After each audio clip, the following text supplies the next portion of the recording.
comenzamos a grabar la parashá número 10, que se titula Miketz, al final, que es desde el 41.1 al 44.17, Bereshit, o Génesis 41.1, desde el 41 al 44.17. Y comenzamos por la bendición. Bendito eres tú, oh Adonai, dador de la vida. Bendito eres tú, oh Creador, Rey del universo, Creador de los cielos y la tierra, que das entendimiento y sabiduría para guardar tu ley y entenderla de todo corazón. Bendito eres tú, oh Adonai, dador de la vida, la cual tu justicia es justicia eterna y tu Torah la misma verdad. Baruch Hashem Adonai Lolam. Bendito sea el nombre de nuestro Señor por siempre. Amén y amén. Amén y amén. Amén y amén. Ok, comenzamos, ¿verdad? Pues con un poquito resumiendo la parashá, los sueños de Faraón. Paró cuenta su sueño a Joseph y interpreta los sueños de Paró. Joseph puesto gobernador de Misraim, de Egipto, y comienza los 7 años de abundancia y se casa con una egipcia y tienen 2 hijos. Luego de esto comienzan los años de hambruna. Jacob envía a sus hijos a Misraim por comida, ya que se supo que en Misraim habían granos. Joseph acusa a sus hermanos de espías. Los hermanos de Joseph comienzan a sentirse culpables por haber vendido a Joseph con todo lo que estaba pasando. Joseph retiene a su hermano Rubén. Los hermanos de Joseph cuentan a su padre todo lo que pasó en Misraim y Jacob no quiere enviar a su hijo Benjamín. Finalmente Jacob acepta enviar a su hijo Benjamín a Misraim.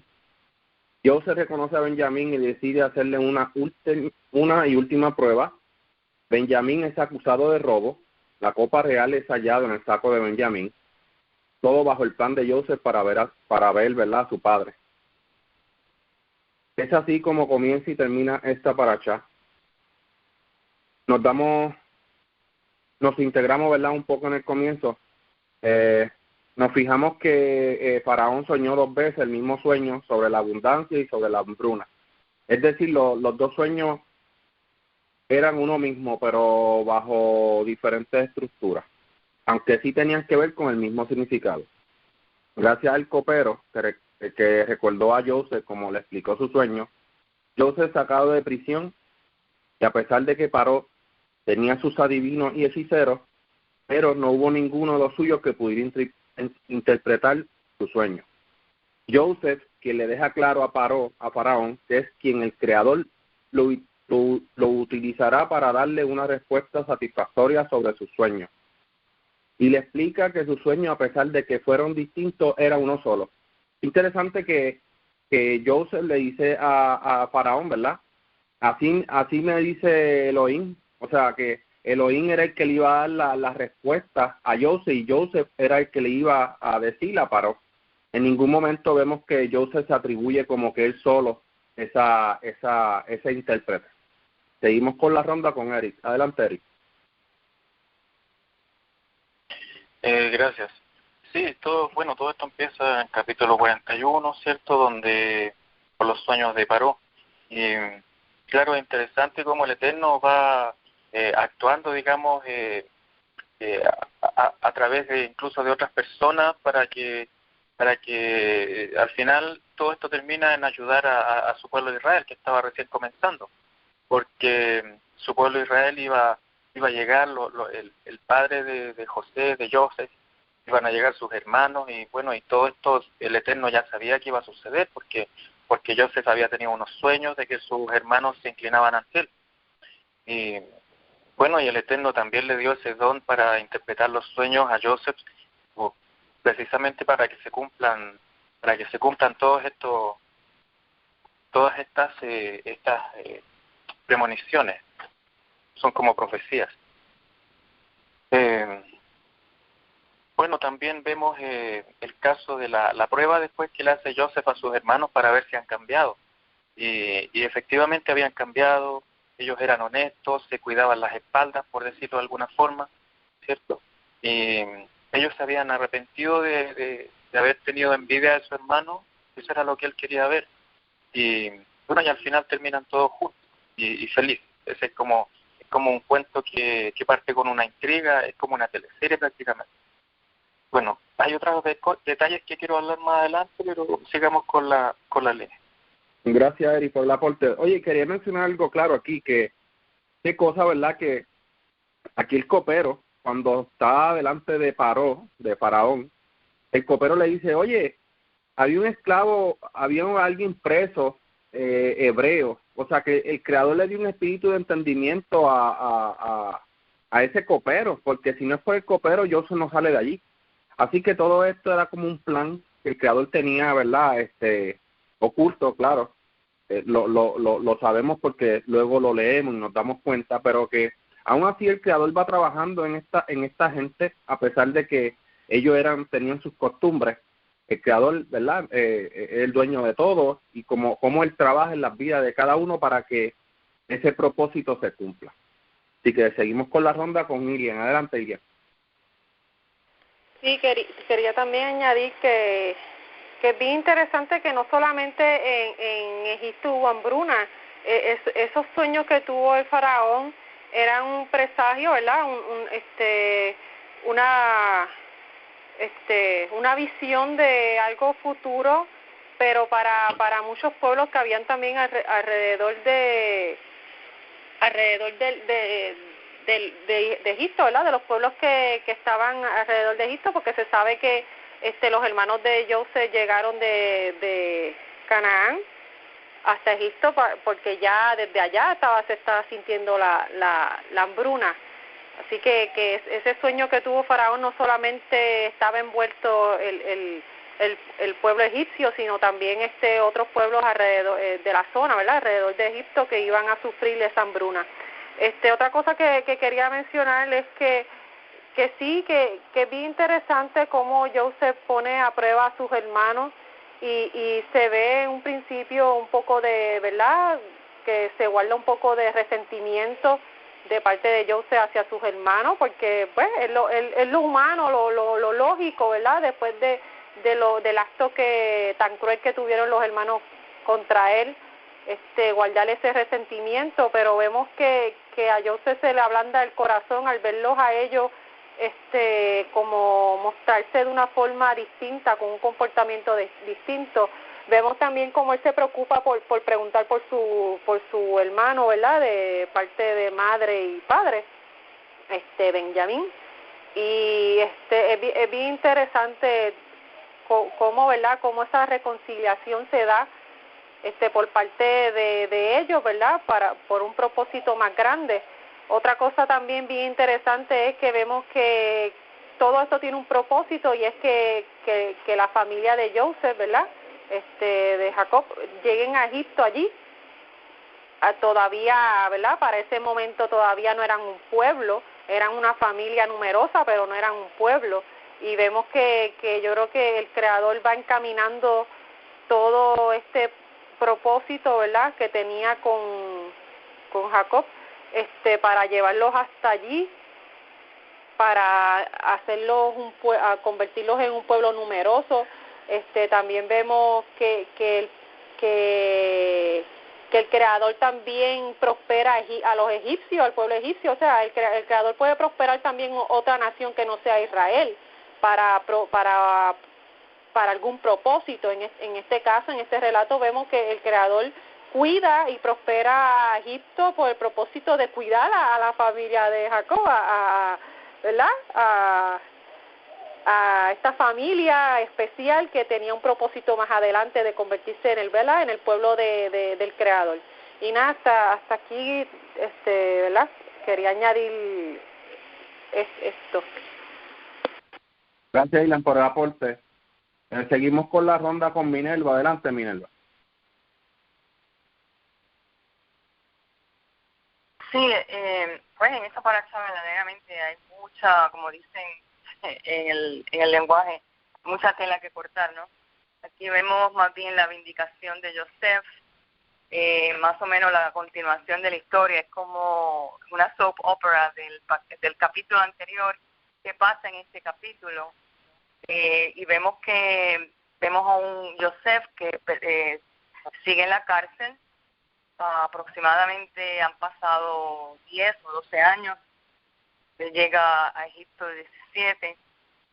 Vemos como cuando los dos que él interpreta el sueño en la cárcel, uno de ellos muere y se cumple uno de los sueños, pero el otro, siendo el jefe de los coperos, dice, todavía es parte de la parashá anterior, en el último versículo 23, dice que el jefe de los coperos no se acordó de Joseph, se olvidó completamente de él. Precisamente eso es lo que Joseph le dice a él: acuérdate de mí cuando salgas, en un momento dado. Y vemos aquí que 41 comienza en Miquetz diciendo que pasaron 2 años completos. Quiere decir que aun cuando él le había interpretado ese sueño al copero, todavía habían 2 años y el copero aún no se había acordado de Joseph. Y tiene que ocurrir entonces el incidente del sueño del faraón para que todos estos supuestos sabios que le interpretaban no era la interpretación correcta. Y él dice, espérate, que allá en la cárcel hay un muchacho que me interpretó. Ahí es que él se acordó de Joseph. Entonces dice que cuando sacan a Joseph de la cárcel, lo afeitaron, le pusieron una ropa buena para ver al faraón. Y yo me imagino que durante esos 12 años que pasó Joseph, nosotros lo hubiésemos visto, 12 años perdidos de su vida.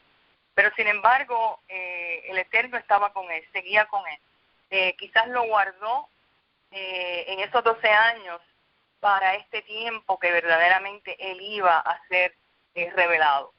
Entonces, por eso esta parashá es tan hermosa, porque toca mucho a nuestras vidas. Quizás cuántos de nosotros en el pasado fuimos tratados no en una forma correcta, nos hemos sentido quizás con duda, pero sin embargo, dentro de esa cárcel, él permaneció siendo fiel, él permaneció con esa credibilidad de quién era él, con esa autenticidad y con esa integridad.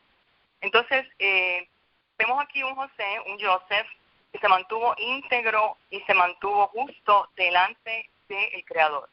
Entonces, sale de la cárcel y ahora vemos el momento grande por el cual él fue preservado en esa cárcel por 12 años. Entonces, vemos que le interpreta los sueños al faraón. Una cosa bien importante es que el faraón se acuerda exactamente detalle por detalle de los sueños. ¿Cuántos de nosotros quizás hemos tenido sueños y ni nos acordamos cómo fue esto? Yo tuve un sueño y no me acuerdo.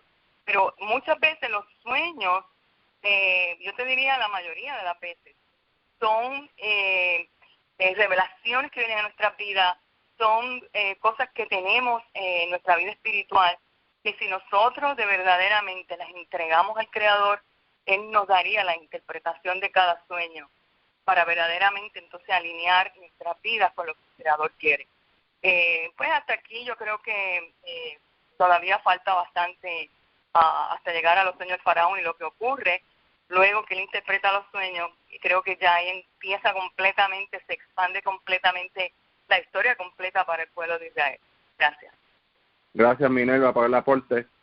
Seguimos, ¿verdad? Aquí, luego de que Faraón ve que Joseph le da una respuesta satisfactoria, Joseph le deja claro a Faraón que tendría que dejar una persona sabia y entendida que pudiera trabajar en ello. O sea que luego de que pasa lo que pasó, ¿verdad? Los sueños de Paró, Joseph le dice, mira, pues tienes que dejar a alguien entendido y sabio, porque lo que viene ahora no va a ser fácil. Y a Faraón le pareció buena idea, ¿verdad? Que este negocio que lo dijera Joseph. Ya que hasta a sus consejeros le parecía hasta bueno delante de sus ojos. Faraón decide vestirlo con vestimenta de realeza y hasta decide darle su anillo. Y Joseph se presentó delante de Faraón cuando tenía 30 años. Y Faraón lo propuso de todos los bienes de toda la tierra. Joseph estuvo a cargo de toda la tierra. A partir de los 30 años de Joseph comienzan estos 7 años de abundancia. Prácticamente ¿verdad? Después que le interpreta los sueños y que el faraón lo viste, yo creo que desde ahí es que empiezan los 7 años estos de abundancia. Joseph se casa y su primer hijo, ¿verdad? El nombre de su primer hijo es Manasés. Dice, Elohim me ha hecho olvidar mis penas y la casa de mi padre. Y el segundo hijo le llamó Efraín, diciendo, Elohim me ha hecho fructífero en la tierra de mi sufrimiento. Una vez Jacob se entera de que en Misraín hay alimentos, les deja saber a sus hijos, y estos 10 parten en busca de cereales, pero no deja que Benjamín vaya pensando en lo que le pasó a Joseph.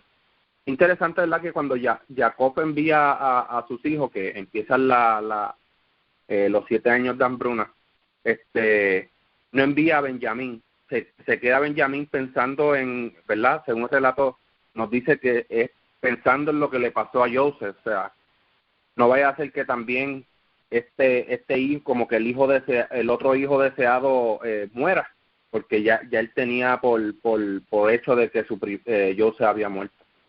Nada, seguimos con la ronda con Eric. Adelante, Eric. Gracias. Bueno, quería comentar el capítulo 42, versículo 38, donde dice, pero Jacob respondió, no descenderá mi hijo con vosotros, su hermano está muerto y él solo ha quedado. Si le acontece algún desastre en el camino, haréis descender mis canas con dolor a la sepultura.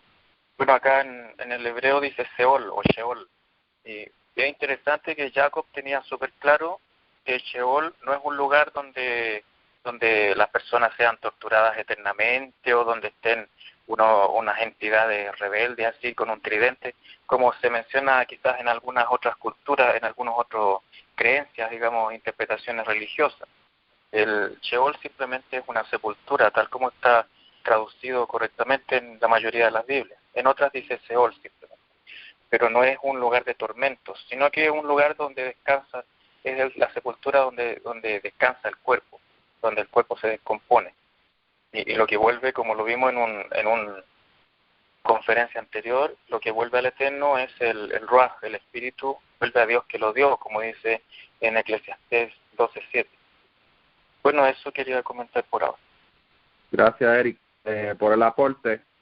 Una vez comienzan estos años de hambruna, todas las tierras fueron azotadas en escasez de alimentos. Todos subían a Misraín, a Egipto, en busca de grano.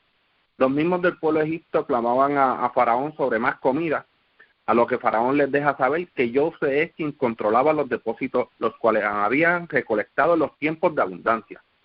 Por mandato de Faraón, Joseph es quien tiene la llave para administrar los racionamientos sobre toda la tierra. Es decir, Joseph era el que estaba a cargo de todo. Prácticamente, ¿verdad? Faraón le dijo, tú estás a cargo de todo, excepto que yo soy Faraón. Pero prácticamente Joseph tenía poder. O sea, todo el mundo conocía a Joseph con alguien de autoridad suprema. Joseph era quien se encargaba de estos negocios con los forasteros o con quien venían en busca de alimentos. Una vez llegan los 10 hijos de Jacob, se postran en tierra delante de Joseph. Esta parte a mí de verdad que es como dijo Minerva, esta paracha es bien bonita, tiene unas buenas reflexiones y de verdad a mí cuando la comencé a leer, pues a mí me dio sentimiento. Yo lloré con Joseph. O sea, es algo bien bonito lo que pasa. Una vez, ¿verdad?, estos se postran, se recuerdan el sueño que Joseph tuvo sobre estas 10 estrellas postrándose delante de él. Ve, aquí es donde se cumple, se ve cumpliéndose cuando, ¿verdad?, ve a sus hermanos postrándose delante de él.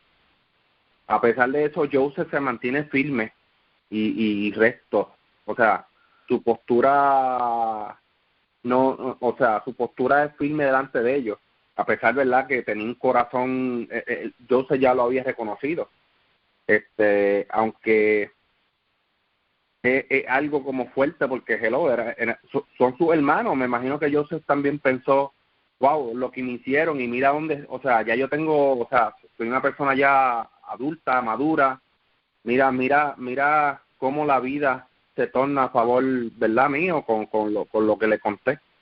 Ellos no reconocieron a Joseph.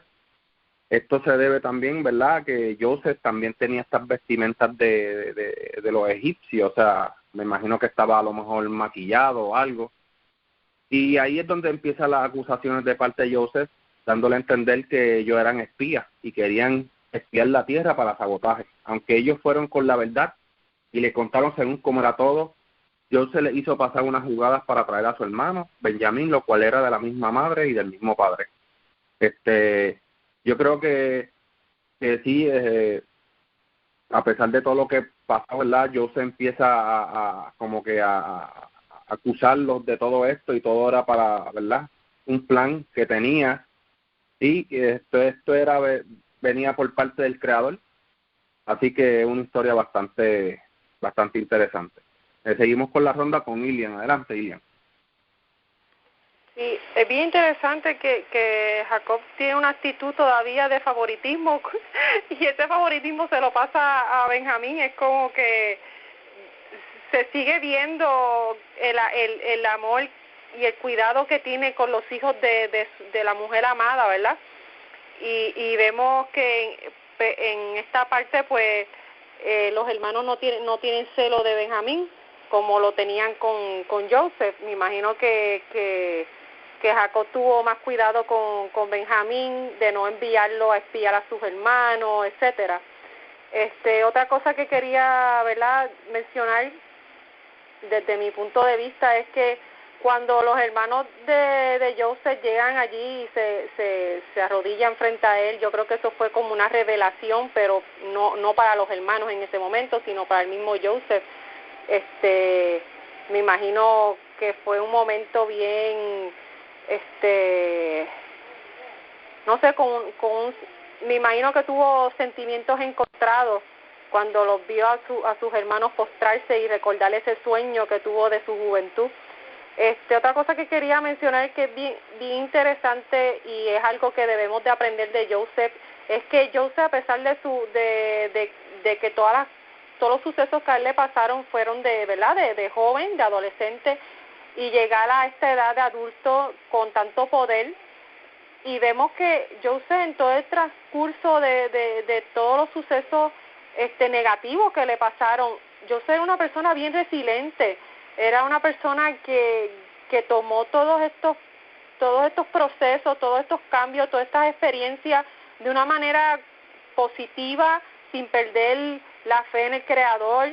Él transformó todas estas situaciones para experiencia de aprendizaje, y el Creador también le fue dando, a pesar de que lo ponía en estas pruebas tan difíciles, no lo abandonaba, y yo creo que Joseph tenía una conexión bien fuerte con el Creador, porque sabemos que a lo mejor nosotros podemos estar en una situación como Joseph y rápido perder la esperanza o ponernos tristes o estar de forma con pensamientos negativos, y al contrario, Joseph siempre está, ¿verdad?, en el relato se ve que se encontraba siempre como tranquilo, confiado, de una forma resiliente,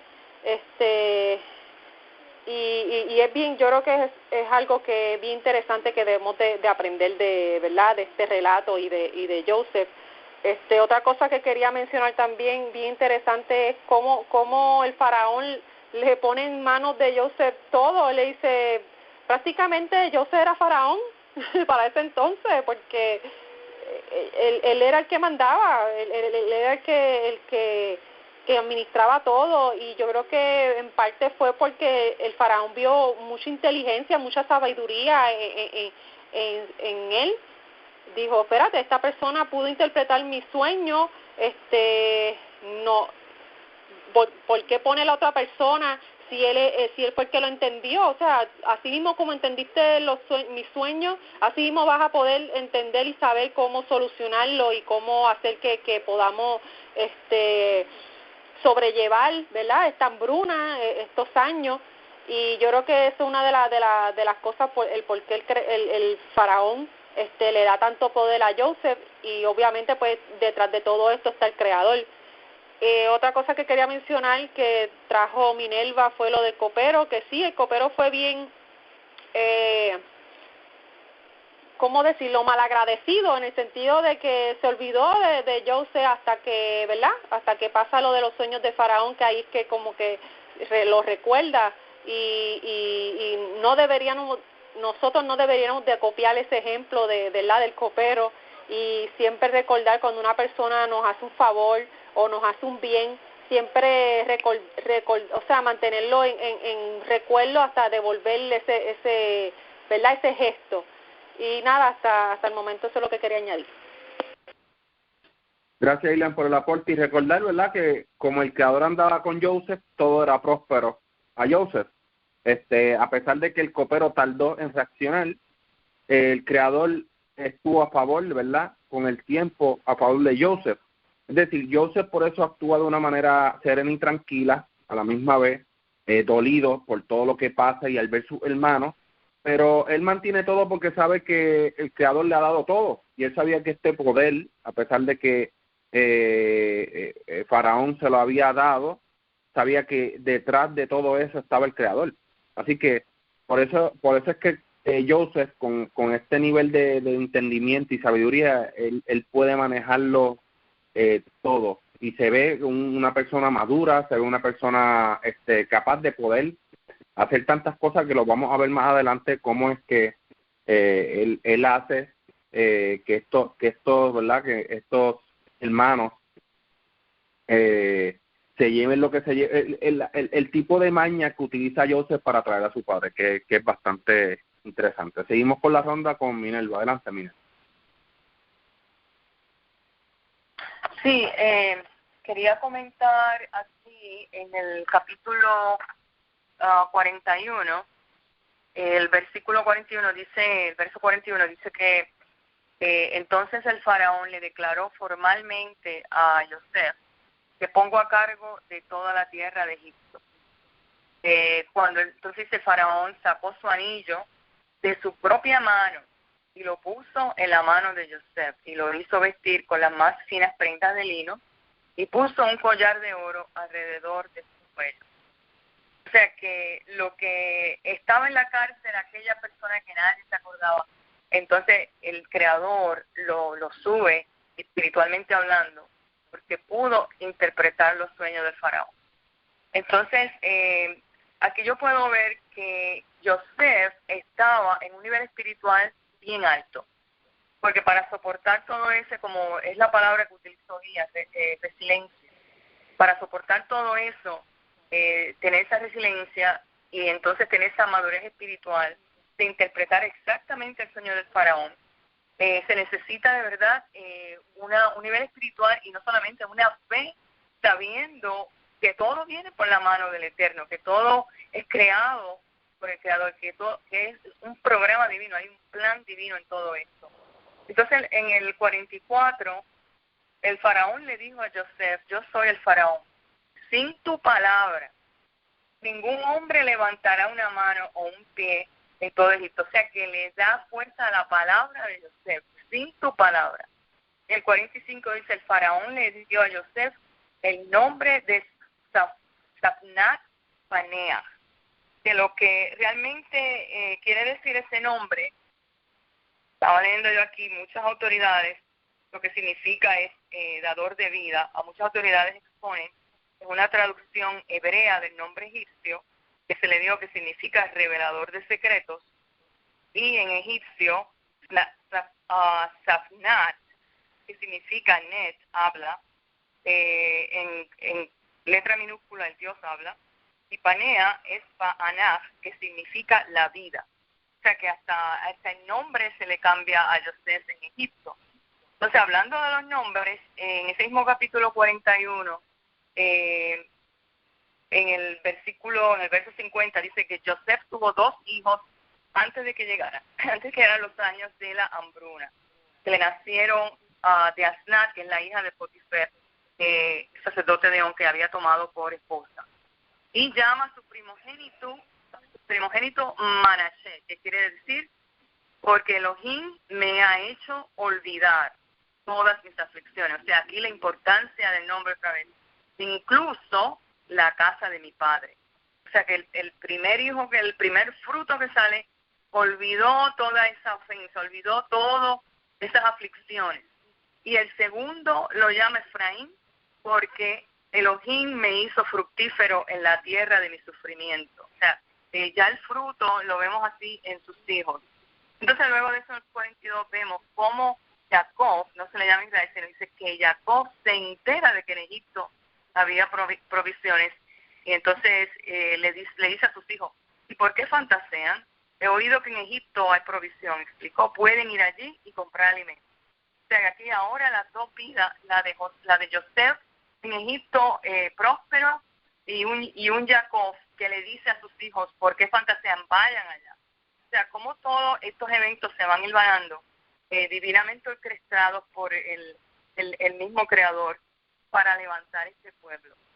Y cuando ellos llegan, el versículo 42:7 dice que Joseph reconoció a sus hermanos tan pronto como los vio, mas se comportó como un extraño y les habló con dureza y le dice, ¿de dónde son? O sea que él, aparte de que los reconoció, cualquiera de nosotros dice, ay, mira quién viene ahí, mi hermano, nos emocionamos. Él, con esa dureza y esa madurez de espíritu, se mantuvo firme, o sea que encomiable. Esto para mí es increíble, la naturaleza, la perseverancia y la resistencia y la madurez espiritual que tenía este varón.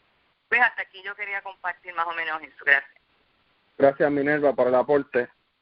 Así que Joseph decide probarlo en la acusación para hacer traer a su hermano reteniendo a Shimón, a pesar de que los puso en la cárcel por 3 días, a todos ellos. Decide enviar a 9 con provisión y quedarse con uno como parte del trato para ver si en verdad todo lo que ellos habían dicho sobre su otro hermano y su padre, y que les trajeron a su hermano menor Benjamín. O sea que ellos prácticamente hablaron sobre ellos, fíjate, ellos fueron bien honestos con Joseph. Total, ¿verdad? A como yo era antes, era una persona, obviamente ya habían pasado un par de años, alrededor de yo como prácticamente 12, quién sabe si 15 años, o yo creo que más, porque a eso hay que sumarle los 7 años de abundancia más los 7 años de hambruna, so que habían pasado más de 15 años.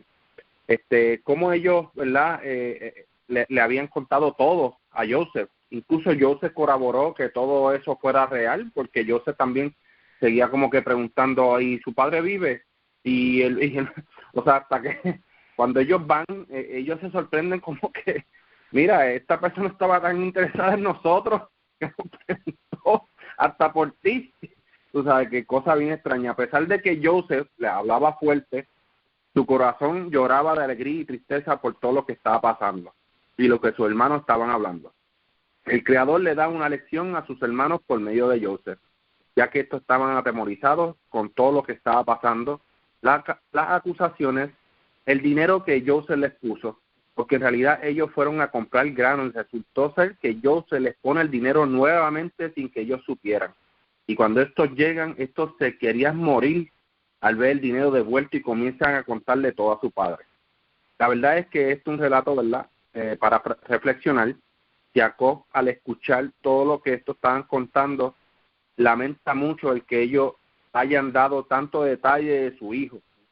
Y su hijo Judá se comprometió con su padre sobre el negocio de Benjamín en llevarlo a aquel supuestamente gobernante de Egipto. Sí, porque a toda esta ellos dicen aquel tipo, aquella persona se interesó tanto, vamos a llevárselo. ¿Por qué?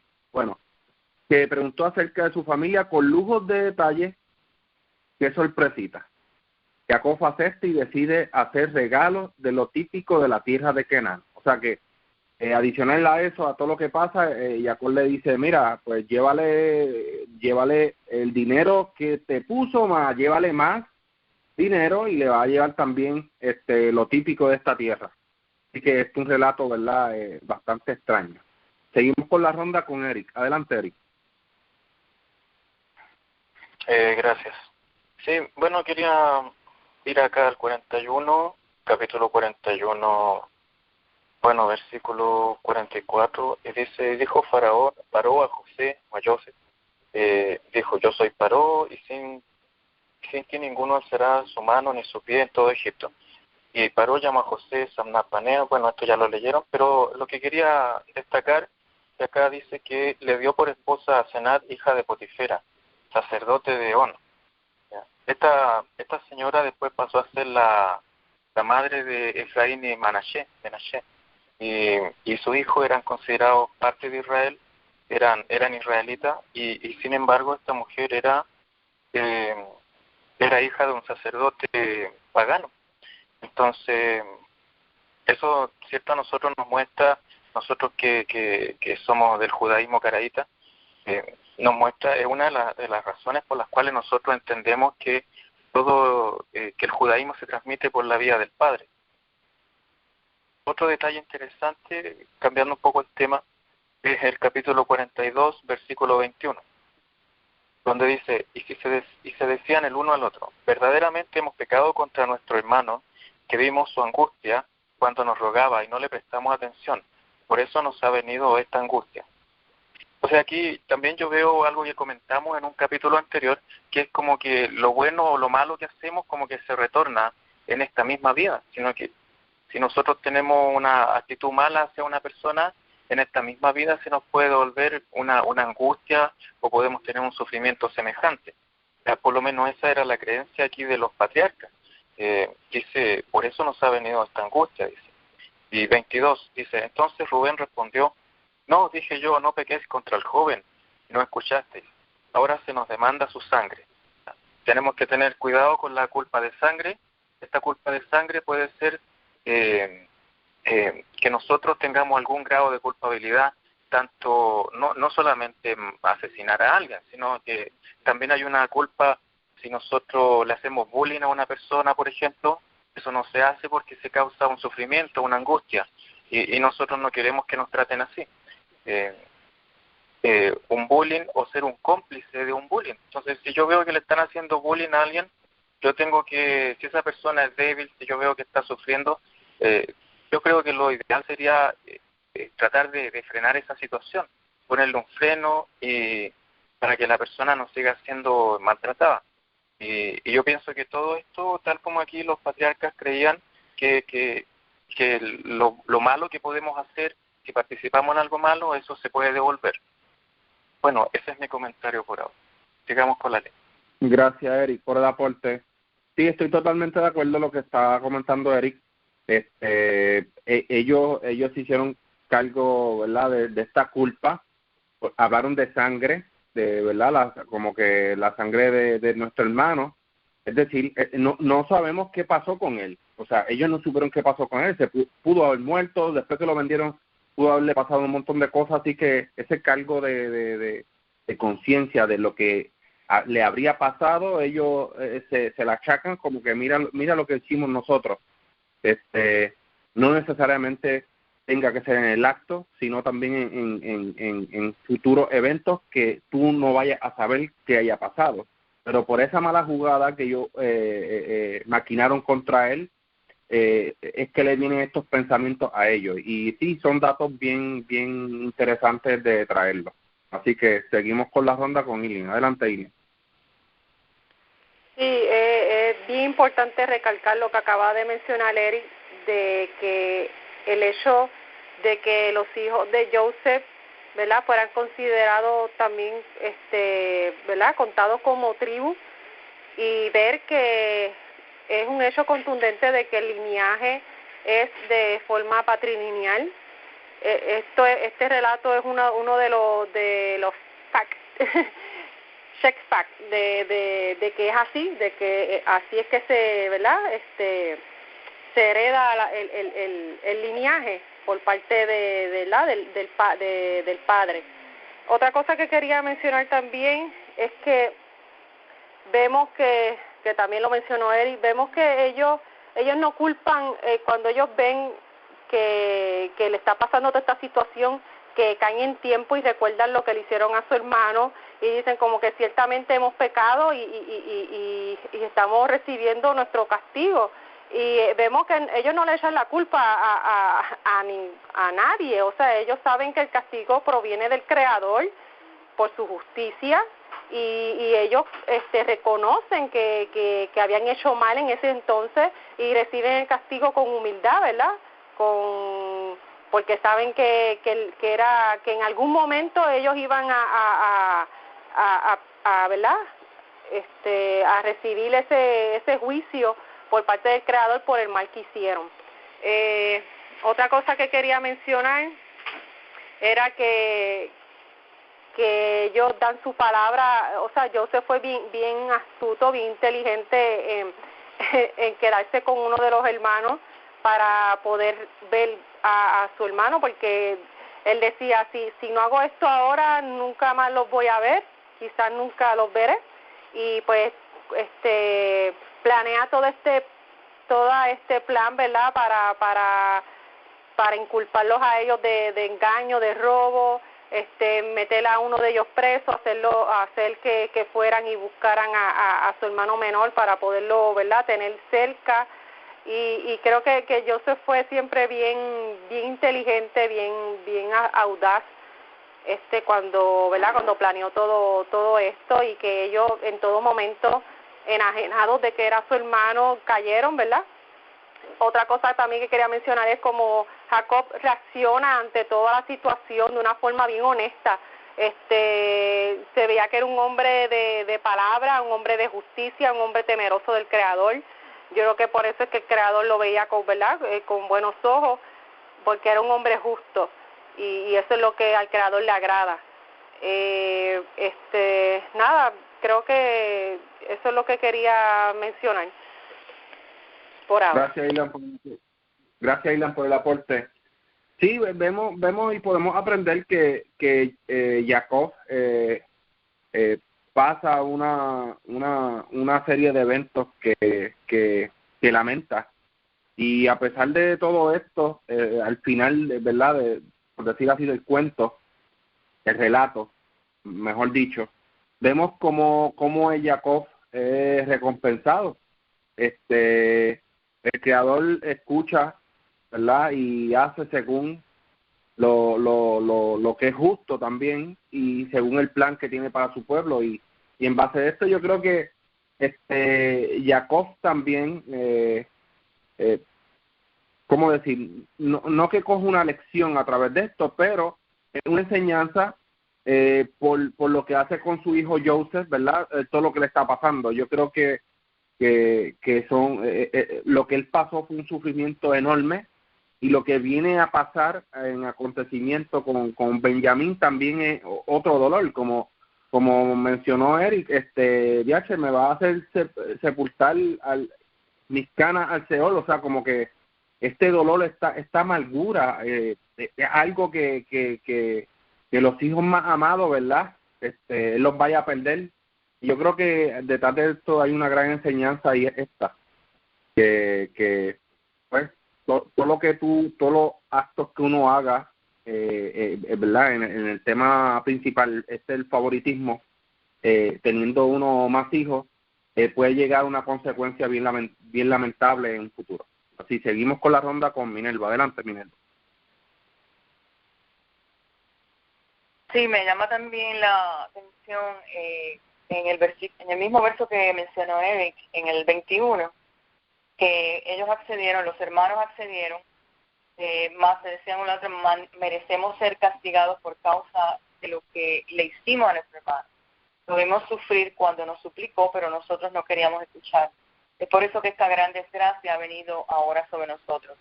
Lo que me dice es que ellos sí llegaron a un arrepentimiento, a una teshuvá. Ellos sí reconocieron lo que le habían hecho a Joseph, aunque no lo reconocieron físicamente, espiritualmente ellos reconocieron que eso que había caído sobre ellos, esa hambruna, fue a causa de una consecuencia. Entonces, aquí ocurre entonces el tema de lo que es la consecuencia. Por ejemplo, no es en sí como nosotros vemos como un castigo, sino más bien todo lo que hagamos repercute en unas consecuencias cuando estamos desesperados, cuando estamos aturdidos, cuando estamos actuando bajo algún tipo de emoción negativa, sin dirigirnos directamente al Eterno, sin una introspección, actuamos de una manera sin conexión. Cuando actuamos de esa manera, muchas veces no actuamos correctamente y eso acarrea unas consecuencias y a veces son años y años de esas consecuencias. Entonces aquí vemos cómo ellos llegan a una teshuvá, a un arrepentimiento, a una introspección, porque ya tenían una culpa. Entonces esa culpa viene a causa de que ellos tomaron una decisión errónea, aparte de que obviamente lo que hizo Jacob produce ese sentir en ellos, y también José, siendo inmaduro, pues causa ese celo entre los hermanos. Pero ocurre que entonces, en base a ese celo y en base a esa discordia que hubo entre ellos toman la decisión de deshacerse de José, y vemos cómo eso repercute en unas consecuencias futuras. Y entonces aquí ellos reconocen esa consecuencia. Y entonces vemos aquí como si ellos llegan a ese momento de introspección, ese momento de teshuvá. O sea, que es una enseñanza para nosotros también. Y entonces como vemos un Joseph que pudo haber en un momento dado darles un castigo, como él dentro de esa madurez espiritual, cómo él trabaja la situación para que ellos vuelvan a reencontrarse, para que haya un evento trascendental entre los hermanos y su papá. Para mí, pues yo creo que esta es una enseñanza muy grande en esta parashá. Pero más o menos lo quería compartir. Gracias. Gracias, Minerva, por el aporte. Quería leer aquí el 42, a partir del 16. Dice: envíen a uno de ustedes para que traiga a su hermano, y el resto quedarán retenidos. Así serán comprobadas sus palabras, si la verdad está con ustedes, y si no, por la vida de Paró, que son espías. Entonces les puso en prisión por 3 días, y el tercer día José les dijo: hagan esto y vivirán. Temo a Elohim. O sea que, claro, no sé en qué término lo dijo, si lo dijo para que ellos entendieran que temo a Elohim y no al dios egipcio. Así que un punto de referencia importante. Si son honestos, que uno de los hermanos quede retenido en su celda, y ustedes vayan y lleven provisiones para el hambre en sus casas, y tráiganme a su hermano menor para que sus palabras puedan ser verificadas, y entonces no morirán. Y así lo hicieron. Se dijeron el uno al otro: en verdad, somos culpables por nuestro hermano. Vimos la angustia de su alma cuando nos rogaba piedad y no lo escuchamos. Por eso nos ocurrió este angustioso trance. Entonces Rubén los interrumpió diciendo: ¿no les dije yo que no se casen contra el muchacho? Pero no me escucharon. También su sangre, miren, está siendo vengada. Y ellos no sabían que Joseph entendía, porque había un intérprete en medio de ellos. O sea que, qué interesante, ellos mientras hablaban en la celda, Joseph lo escuchaba. Por eso es que Joseph se retira de ellos y comienza como que a llorar por todo lo que están hablando. Me imagino que debe ser un dolor bien grande, pero aún así Joseph se mantiene firme en su palabra delante de ellos. La parte más feliz de esta parashá se acerca, ¿verdad? Y no termina en esta. Joseph se encuentra finalmente con su hermano, hijo de su misma madre, hijo de su mismo padre. Joseph los trata de una manera diferente y ellos se asombran por el trato, a pesar de que ellos han sido honestos con Joseph. Decide hacerles una última prueba, y es acusando a Benjamín de robo. Joseph planea todo para que la copa real la encontrasen en el saco de Benjamín, y esto era para darle una lección a sus hermanos. A último momento sus hermanos reconocen lo que habían hecho y se dan cuenta de que todo lo que le está pasando es castigo del Creador. Es por eso que al final ellos asumen sus faltas. Joseph se les declara como un adivino en poder, y ellos se dan cuenta de que el Creador los estaba castigando. Interesante el relato. Seguimos con la ronda con Eric, la última ronda, así que adelante, Eric. Gracias. No tengo nada más que agregar. Sigamos con la ronda. Gracias, Eric. Sigamos con Ilian. Adelante, Ilian. No, yo creo que ya se ha dicho bastante, ¿verdad? Y se ha aprendido bastante de este relato tan emotivo y ¿verdad? Y emotivo y de mucha enseñanza. Gracias, Ilian. Minerva. Sí, lo mismo. Creo que ya hemos cubierto casi los puntos más importantes de la paracha. Gracias a todos por los aportes. Les deseo Shabbat Tov para todos. Shabbat Tov. Shabbat Tov.